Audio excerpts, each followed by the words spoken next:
भागचौर अचानक एक अंगूठी हवा में तैरती हुई नलिनी की ओर आई। चारों तरफ घना धुआं था और अजीब डरावनी फुसफुसाहटें थीं जो उसके नाम को बार बार दोहरा रही थी।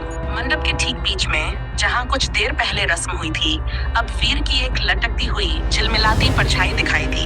ये उन वचनों का भयानक सजा था जिन्हें वीर ने मजाक कहा था। एक पुराने मंदिर की घंटी जोर जोर से अपने आप बजने लगी। आवाज इतनी तीखी और भयानक थी कि नलिनी को अपने कान बंद करने पड़े, पर आवाज उसके सिर के आर पार हो रही थी। तभी उसने एक कोने में बैठी सावित्री को देखा। वह अब रो रही थी।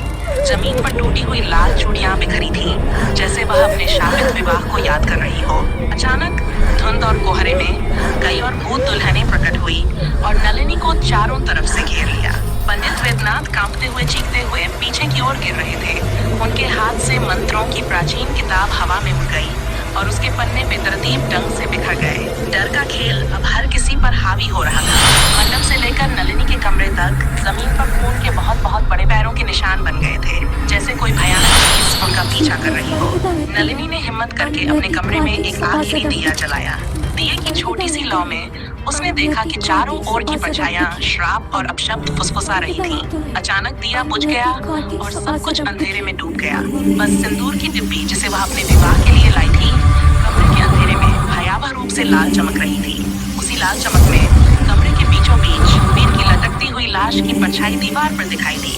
उसी क्षण धुएं के एक भयानक बवंडर से सावित्री का भूत सीधे नलिनी के पीछे प्रकट हुआ। अब 7 आत्माएं जो उन 7 वचनों से बंधी थीं, नलिनी को घेरे हुए थीं और एक प्राचीन डरावना मंत्र जप रही थी।